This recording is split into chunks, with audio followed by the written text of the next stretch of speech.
Hi, hello, I'm Leilani and today we are spilling some tea. Welcome to Live at 5. It's winter, it's cold, so let us enjoy a cup of tea together. So sometimes in life it feels like everything is happening at once and we feel overwhelmed. It's as if the world is just... I intended to do that. So when life comes and it just shoves us into a corner, sometimes it makes us just spill out what is within. And as Christians, we are often so disappointed because we try to live a pure and a righteous life.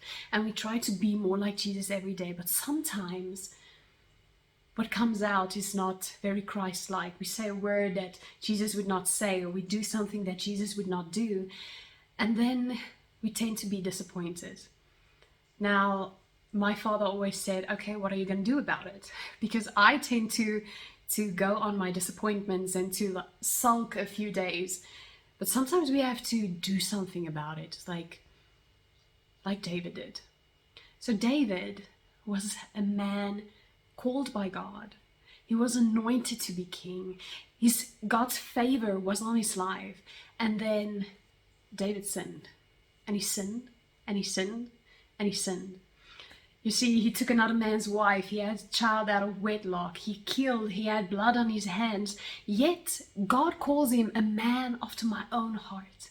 And the reason why I think this is because, yes, David knew he made mistakes. Yes, David knew that he sinned, but he did something about it. He came right with God and he said, Lord, I am sorry for what I have done. I am regretful to have hurt your heart.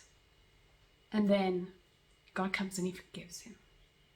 And I believe that's why David was a man after God's heart, because when the world tossed him and turned him and he spilled out something that was not Christ-like, that was not God-like, he came to God and said, Lord, forgive me.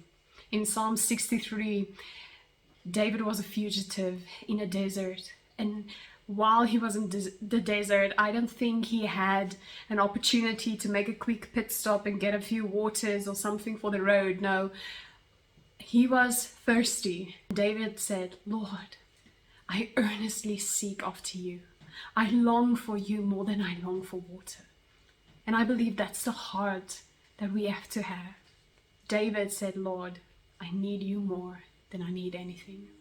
And when we follow David's example, by pouring ourselves out to God, we give him the opportunity to come and fill us with more of him. Now, I have friends that would tell me this is very weak coffee.